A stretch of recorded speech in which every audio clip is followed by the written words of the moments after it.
So our student dashboard is where our students go, and it provides a one-stop shop for the students. So all of their work, all of their emails, all of their announcements, all of their grades are all in one place instead of them having to log into multiple different things. And so what we say is that we're really there for the students.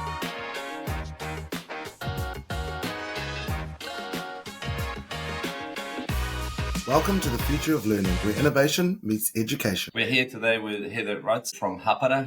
Hapara is a digital technology company that's here to offer help for teachers in the digital space by streamlining a lot of the things that teachers have to do on a daily basis. So welcome, Heather. How are you today? I'm great. Thank you so much for having me on. Yes, no worries. Heather, would you mind telling us a little bit about first yourself and also about Hapara?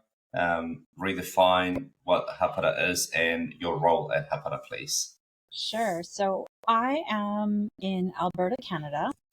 I am a teacher. I started teaching in the late 90s, and I taught right up until 2000 in various different classroom roles, going from grade 1 all the way through grade 12. I think you call them years, so a little bit different, but after, as a classroom teacher, I had the opportunity to work as an educational technologist, which I absolutely loved. We got to do things with technology with our educators. And then from there, I moved on to an innovation coach where I did some instructional coaching. And all through my role as an educational technologist and as an innovation coach, we used Hapara. So in 2014, my school division piloted it. In 2015, we were full on, and we loved Workspace. We used Workspace for everything to roll out professional learning lessons, working with teachers to develop their practice. So in 2021, I got a phone call from Hapara inviting me to apply for the position of the Community Development Manager. And my role is to look after our Hapara community, which is a global community of over 9,000 educators. And what we do is collaborate, share, learn together. I also oversee our professional learning courses. We have a champion program, and we also have micro-credentialing called Hapara Learning Bites. And I do a lot of writing, a lot of meeting with people one-on-one in small groups. I do pretty much anything that people need to make Hapara successful in their school or division or district. Excellent. So quite a busy role, I imagine. And are you working with people all across the globe? How many countries roughly? Oh gosh, that would be all over. So we work in 40 countries worldwide. I don't interact necessarily with all of them. Obviously, Canada and then United States and New Zealand are usually our three biggest. But I have some contacts in South America, and I've met some people in Europe as well. So it's been really neat to connect with people worldwide to hear how we're all going through the same thing no matter where we are. And like, education is education. It needs change and reform. And I've met so many people that are change agents like myself and are excited to do that. So it's just been great to connect with people globally. Yeah, absolutely. It's a huge network, and it sounds like it's quite a rewarding job to be in. Can you give us a rough explanation of what it offers for teachers? We are a classroom management software company, which means we're not quite a learning management, so we're not an LMS. But what we do is we provide the place for people to create. We empower educators and learners. And what our slogan is, we power awesome learning. So whether you're in the classroom or you're remote, what we do is we make sure that learning environments are safe, engaging. We make the learning process visible. We have the classroom management and the instructional management strategies of Hapara, and that consists of Teacher Dashboard, Hapara Highlights, Hapara Workspace, and Student Dashboard. So our goal is to give educators visibility into what the students are doing and give students voice and choice. So we support educators, we support students, and we have our in-class digital classroom management so that teachers can provide a blended learning environment, a flipped learning environment, or just an in-class digital environment. Yeah, so I have to add here that I have actually worked in schools, both in which, and one of them, they use Hapara, and as schools that they didn't use Hapara, and I absolutely love working in the school that uses Hapara just because it made things so much easier for me personally. The schools that didn't use Hapara, I was just constantly having to monitor what the students were doing on the device.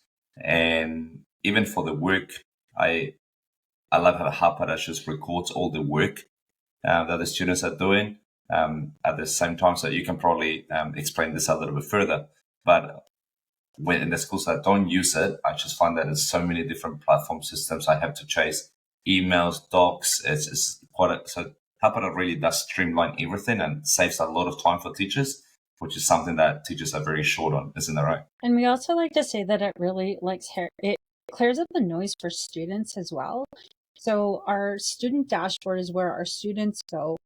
And what it does is it provides a one-stop shop for the students. So all of their work, all of their emails, if they're a Google Classroom school, all of their announcements, all of their grades are all in one place instead of them having to log into multiple different things. And so what we say is that we're really there for the students, where some of the other companies that people choose to go with, it's easier for the teachers, where we're like, no, let's make this easier for the students. And I came from a division that used it. My own children are in the school where their teachers use it, and they just love that they can just click into one place and all their work is there for them, even their overdue work.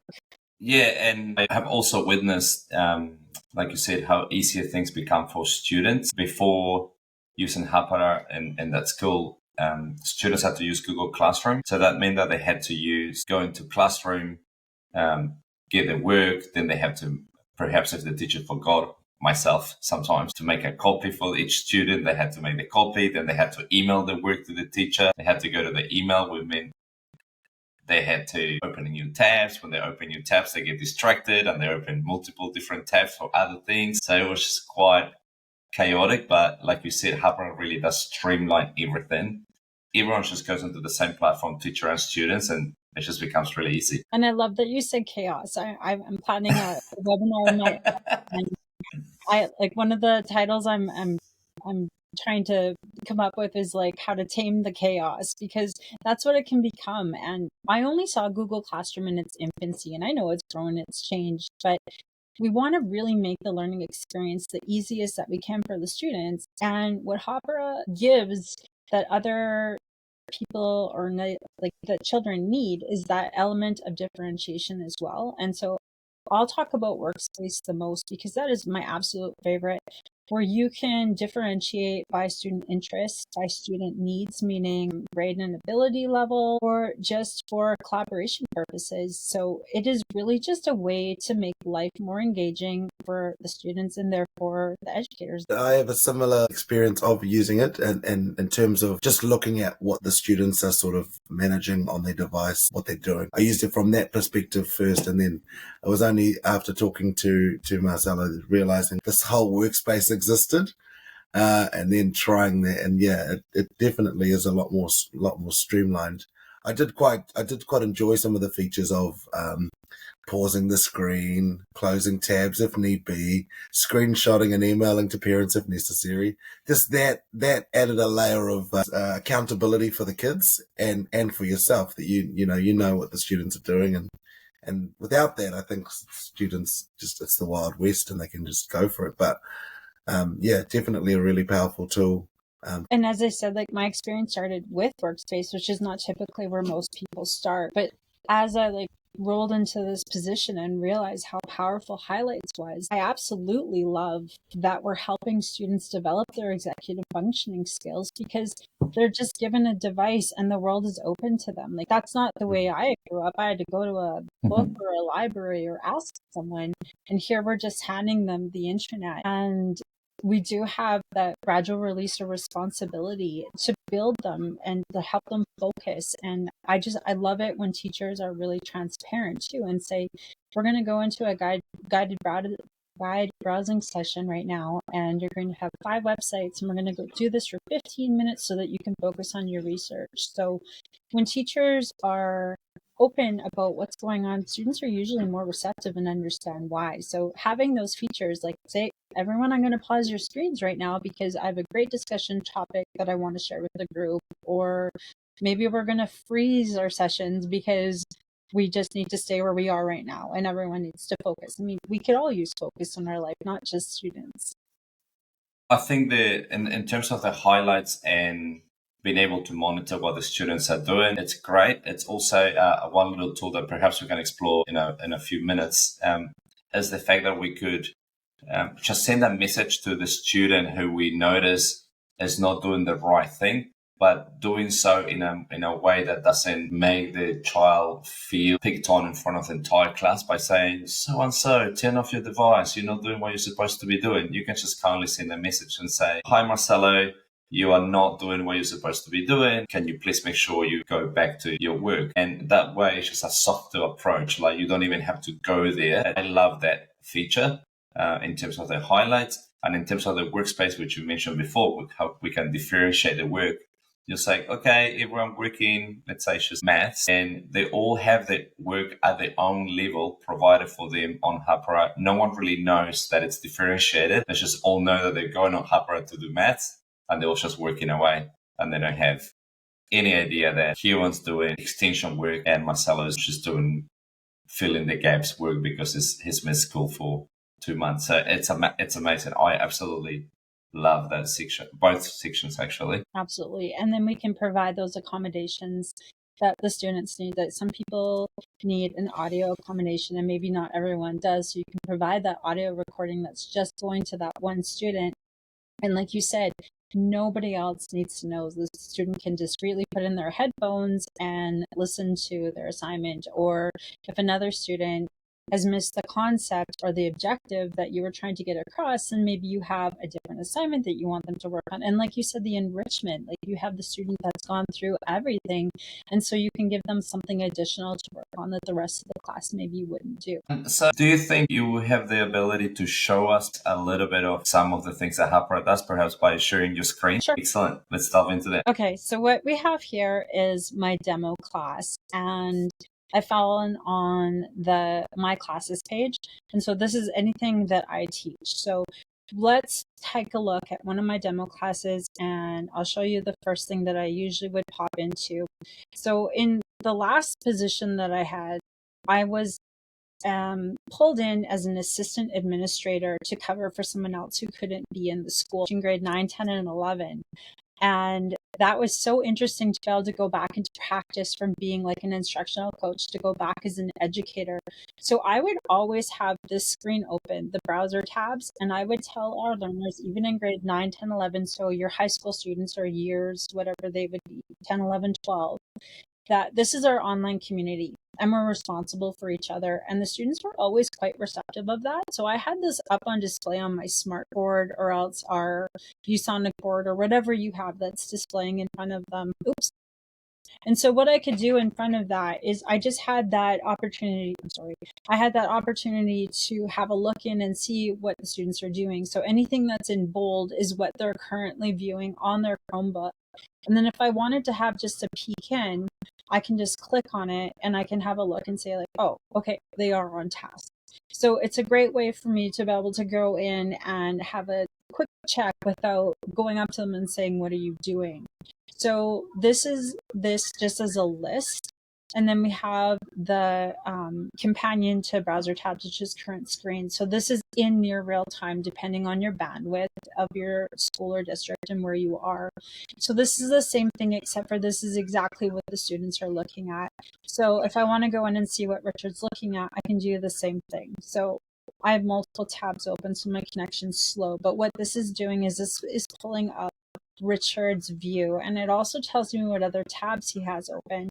And then what I can do is I can take what we call a snap or a screenshot, and what that does is it saves it, and so I can go back and I can review it later. So if Richard needs redirection, we can talk about that after class and say, Richard, I noticed that you were off task and I needed you to be where you needed to be. Or it's a great way where you can go in and you can also send positive feedback, like great research. I never came across this workspace this website before, like fantastic. Thank you very much. I'm going to share it with the rest of the class. So this is where we just were with Richard, but also Michael was on this. So I can send them both feedback, and Hapara has pre-made templates. So I can say great collaboration, and then it fills in, and then I can add if I want to. I can add emojis, I can delete it. or I can just delete everything and send them an authentic message. But what I can also do is I can email myself this a copy to me, and I can share it with a co-teacher. I can share it with an administrator. I can share it if it's troubling with maybe someone who can provide support. I can use it for parent-teacher conferences. It's very, very powerful. So that's one of our features of that. The activity viewer tells me everything. It tells me where every student has been in our 30-minute session or our 80-minute class. And then what I can do is I can drill down even further. So if I wanted to see where some of my students were who was on Prezi, it will tell me that these 3 students currently have it open. No one has ever was on it previously, and these kids, sorry, not previously active, no one has gone on it before because these students have never gone on. And then I can also take a snap of that. And then we have our individual activity, where if a student is on a website that nobody else is, that shows up here as well, and you can take a snap of that. And then we have our collaboration feature. We are so built on collaboration in our company. We believe in it so much, and we want students working together. And here you can drill down and see who was working together. So James and Jenny were working together on this activity. So this is called the activity viewer. And what this does is gives you a view into what happened in your class. Snaps we've already looked at. You also have the ability to connect with the student's Google Drive. I'm also always very transparent with the students to say, like, your Google Drive is your school account, and we're working together, so there's no more sharing that's needed. I can just pop in and I can look for it, and if I can't see it in the list of documents, I can also search for it. So if I did a writing assignment called The Raisin in the Sun, I can just type that in and it will pull up all of the students' assignments, and then I can actually click right into it from here, and I can leave them formative feedback and they get it immediately. So then I can leave a comment. There's one that I left last time. This would be a perfect place to add a direct quote from the play to support your statement, and then you can just comment and it goes to the students. So there's a lot of other features too. The guide browsing is absolute our favorite.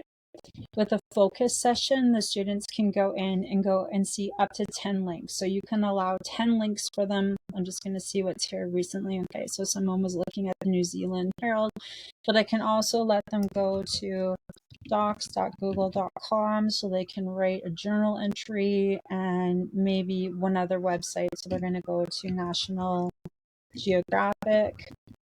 I'm going to spell that wrong, geographic.com, and then I'm going to enter that.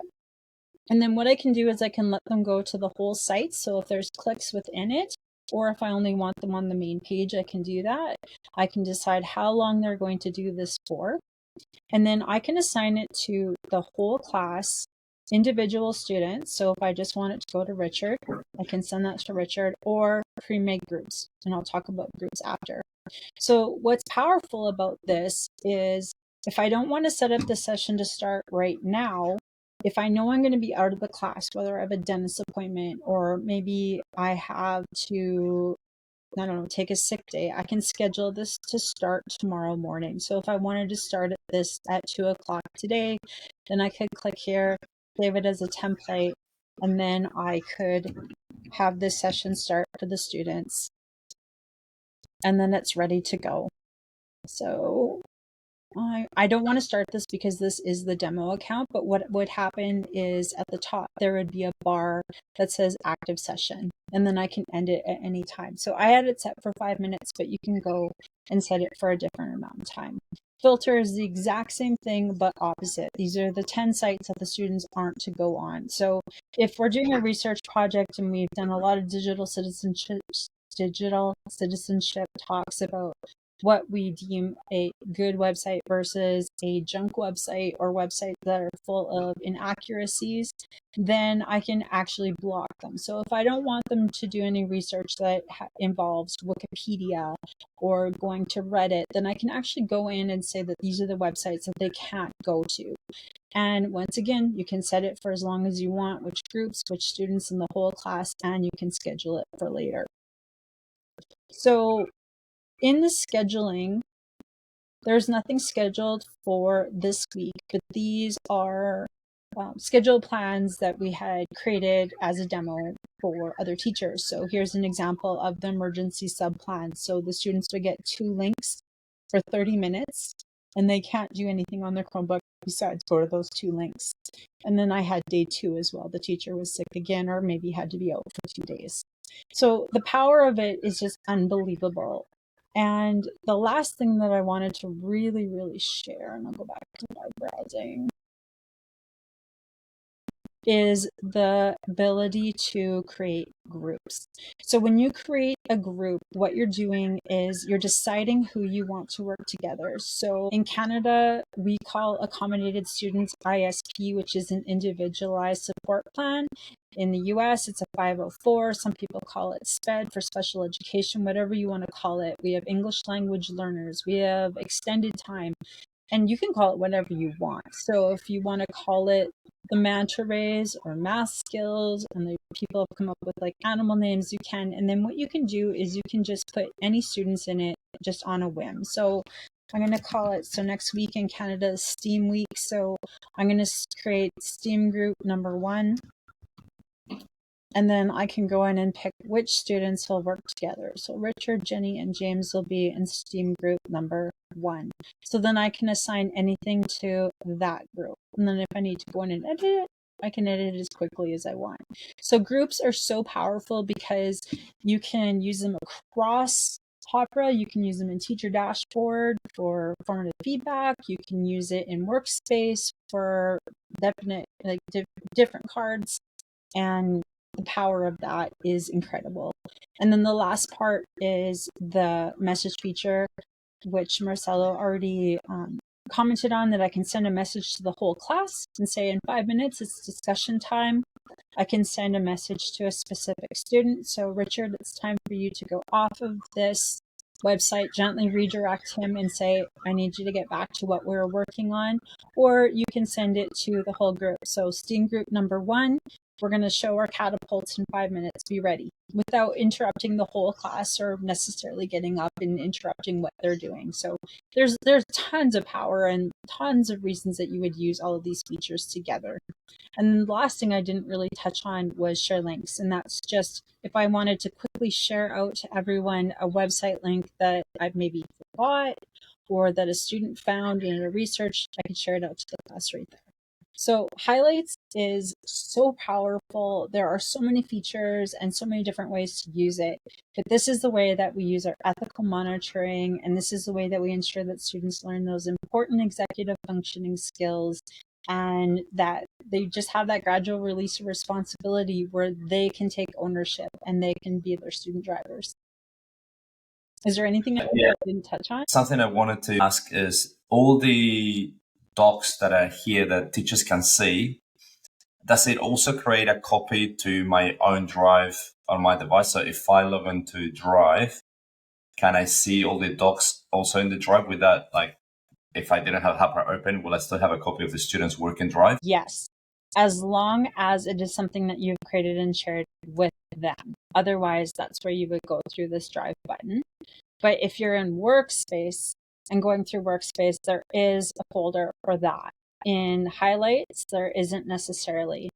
In Teacher Dashboard, however, there is. So when we go to Teacher Dashboard, now what we're looking at is their Google Drive folders. And these are predetermined by your school or district. So we just have 4 for this case. So reading, writing, math, and inquiry. And this is usually for our primary and middle schools. So they would have all of their subjects in a folder. And then when you get into high school, it's just called documents. So if you're in your chemistry class, then it would be all of the documents. So then you can go through and find it here as well. So you don't have to go into your Google Drive to search for it. You can go in here as well. And these aren't just documents that are shared between you and your teacher, but it's between you and your colleagues as well, if your school or district has that set up. That's amazing. And could you very quickly show us Workspace? Yes, because I think it's just magnificent. It's my favorite. So Workspace, I don't even know where to begin with it. I'm just going to jump in and show you some of my favorites. So this is where I said the differentiation really, really is evident, and you can personalize it. You can add your own touch. So there are so many different ways to do this. And I'm just going to go into one that we use quite often. This is one that was created, and part of my screen is cut off. I'm sorry.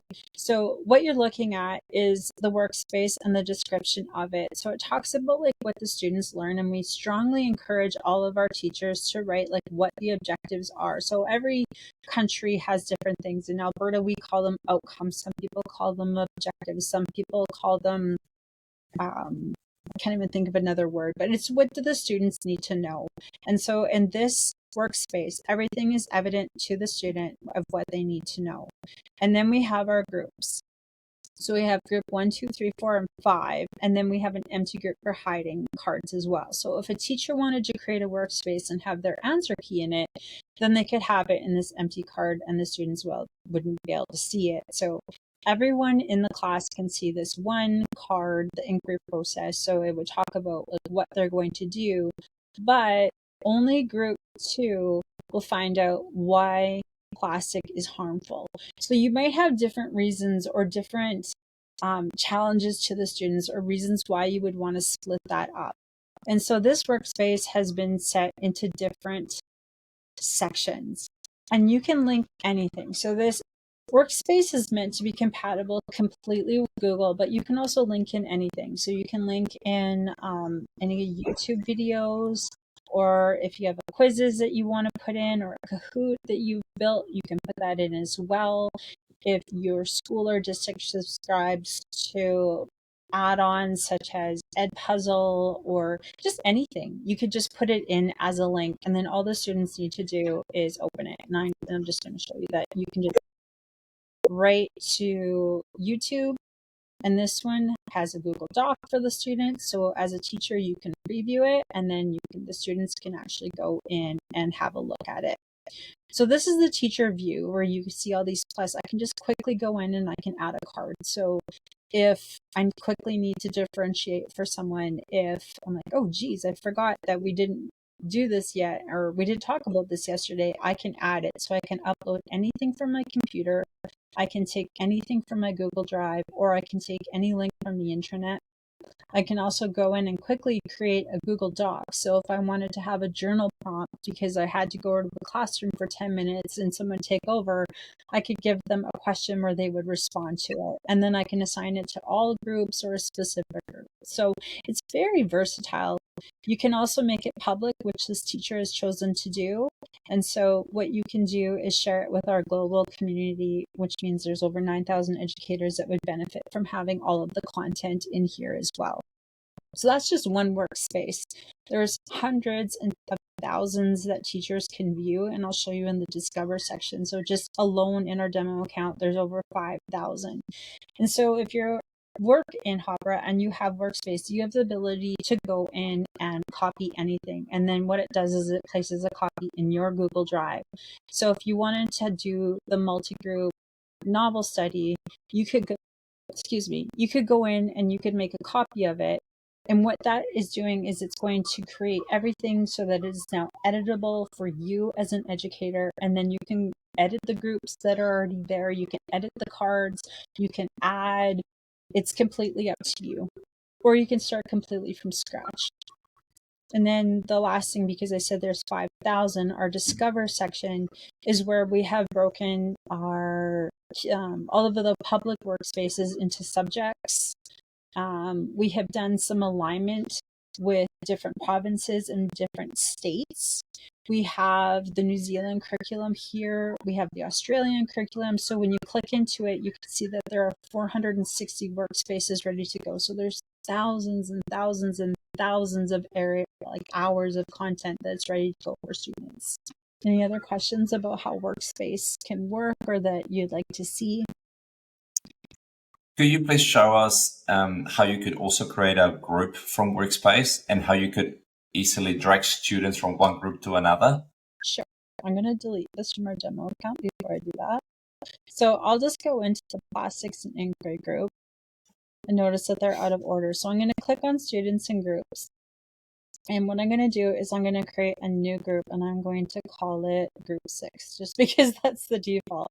So I can choose any colors that I want to go along with the color scheme that I have. And this I'll do blue. That will look nice.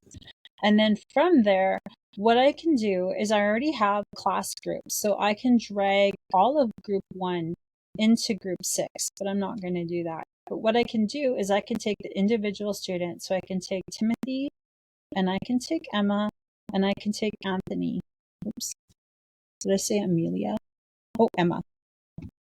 And so I can drag and drop them. And so as soon as I click publish on the workspace, if it's not already published, then they can see it. If I don't want Timothy in that group anymore and I want him in group 5, I can just X him off and drag him into here. And so he'll have that immediate view right away. And if I want to have another group, I can just create more groups. Now, here's where we say the collaboration really happens. So if you have this one class, this one is called grade 9 English. But if I want to pair it with my English Lit class, then I can also, oh, I shouldn't have picked that one. There was no students in it. I can also go in and I can pull in students from other classes as well. So if you wanted to work on a cross-curricular project, that is available to you as well. So the students don't even need to be in the same room, the same school, or even the same country. If you want to collaborate together with teachers worldwide and do a project together, the students could work through here in a safe environment. So there's just so many opportunities with this. It's really amazing what Workspace can do. And then as a teacher, what I can do is I can go in and I can assign marks. I can see who's been active. This caution mark in the triangle tells me that Sarah has never logged into Workspace, so maybe she's having problems with her device and needs help. I can go in and I can review who has submitted what and when. And I can also drill down individually as well and look at each student. So because this is a demo account, it's obviously not robust. And I would love to show you my Hopper Champion one and all the work that they've done. But for privacy reasons, I can't do that because those are real teachers that are working on it worldwide.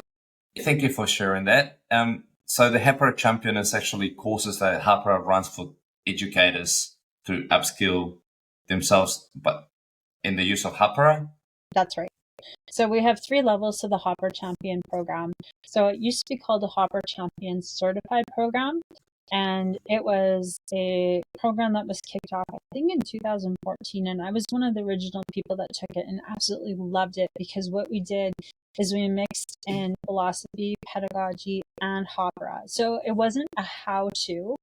And we've kept the integrity of that, but we split up the course because it was a very long and time-consuming course. So now we have Hopper Champion Educator.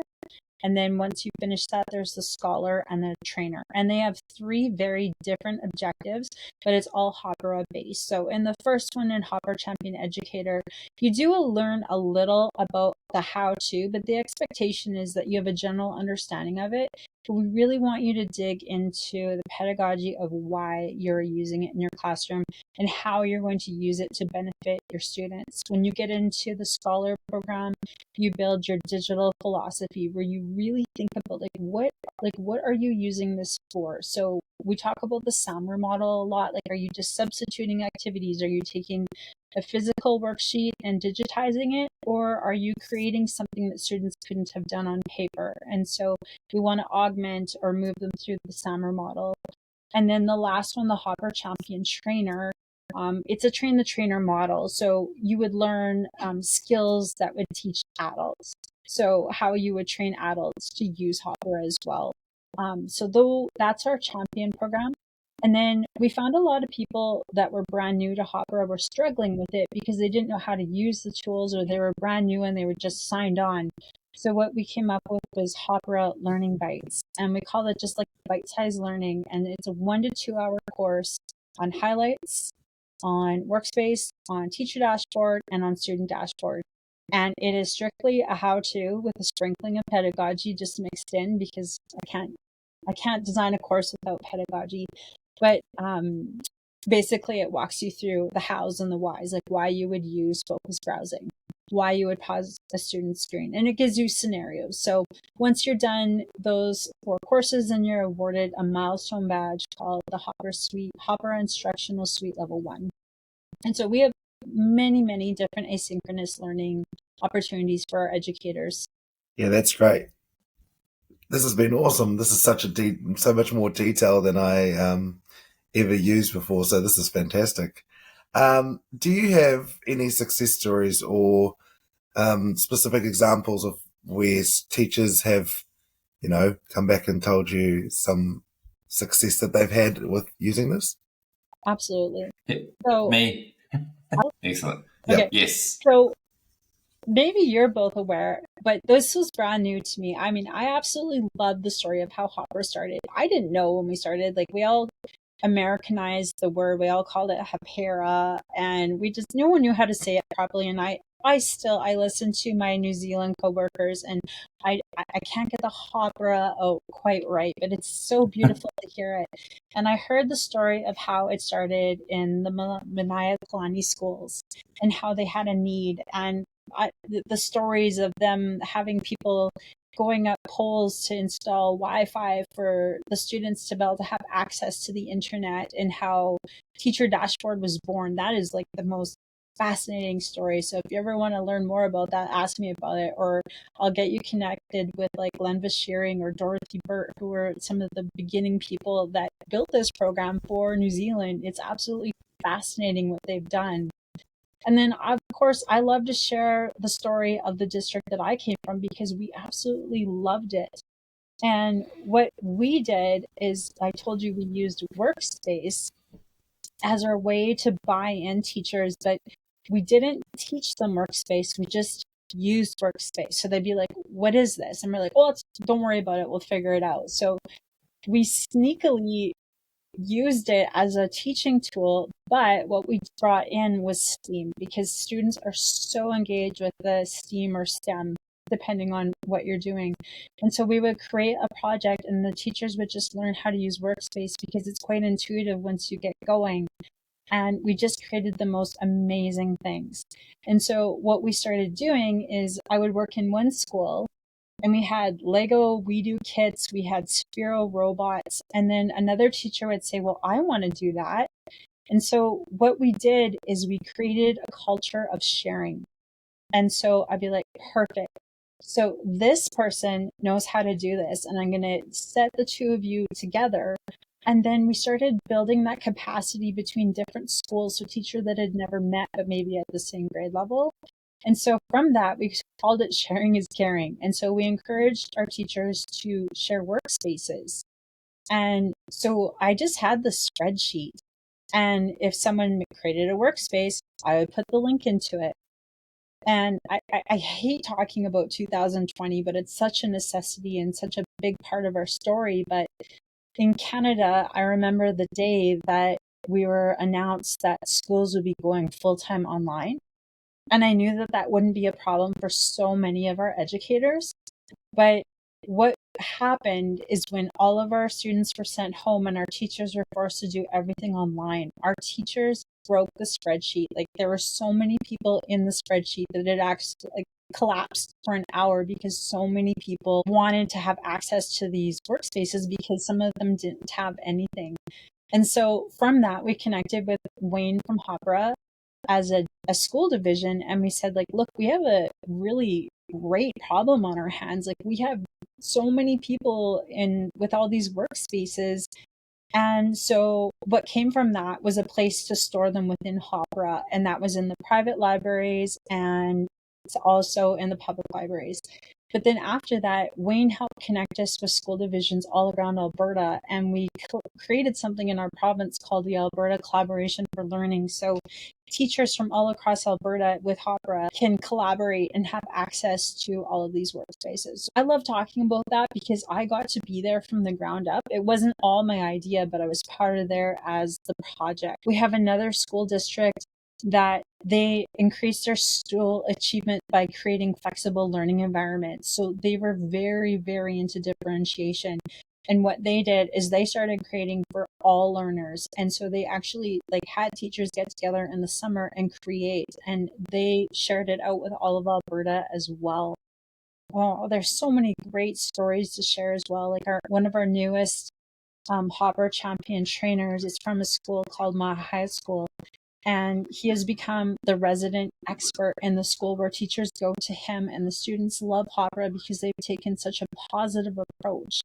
And, it's just, I can go on and on with all the schools that have reached out to say that like Hapara has just been a game changer for them, because it's not about shutting down what students are doing, but like really help build them into that focused environment where they have the skills that they need, because we need them to be able to be adults that can be focused as well. When it's time to work, it's time to work. And I don't know, it's amazing what some of our Hapara educators worldwide have done with this program. It's such a powerful tool, such a powerful platform that it just helps everybody. And I really enjoy in the past using the Discover section for what you just said. It's such a good collaboration tool. You're creating something that's got the potential not to just help your class, but you can share it with the rest of the world pretty much. And other teachers can use it. And the same way you can benefit from using something that other teachers have used. And you're just saving time by you're helping each other out. Whereas traditionally, perhaps teachers would just create a lesson plan or a unit plan, and they would just be within that teacher. And that's it. This is my little secret. That's for me and my class, and that's it. But we're just kind of like opening up the world for everyone now through this platform. It's such a beautiful thing. Yeah, and when you say opening up the world, I just thought, there's a teacher in Christchurch that I call on her for so many things, because she's so innovative and fun, and she sent me a workspace on 3D printing, and she's just shared it, and so I could share it out with the community. And then today in Ottawa, Ontario, a teacher reached out to me and said, hey, I made a whole STEAM workspace because next week is STEAM week in Canada. Do you want to share it out to the teachers? So it got shared out to 9,000 people in the Hapara community today. So they don't need to come up with anything new, or they might give them some new ideas. So just that whole collaborative aspect of like, here's what I made for free, use it. And the great thing about Workspace is when you click on that public work, like when you make your workspace public, it strips it of all private information, unless you've put into a card or doc like your course outline with your name and phone number, but it takes out all student information, and it takes out your name as well, so you can choose to be anonymous. And then I tell lots of teachers, I'm like, take credit for this, like go into the description and say created by so and so that if teachers have questions, and lots of times they do, because they'll say to me like, who created this? And I'll be like, oh geez, I have no idea, but sometimes I do, so it's great to have that instead of having to go somewhere and buy something, because there's budget cuts everywhere in the world. Like we can't afford to go and buy all these things, but if you can go in and explore anything from around the world, like just because you have the New Zealand curriculum, it doesn't mean that something doesn't pertain to me. Like the years and the outcomes might not match up, but the content will somewhere. Yeah, absolutely. I think it's just a great way of making sure that, well, you're saving time as a teacher, but you really, by using the platform properly, you can put really engaging activities in front of the students instead of just giving them a worksheet because you didn't have time to do anything else.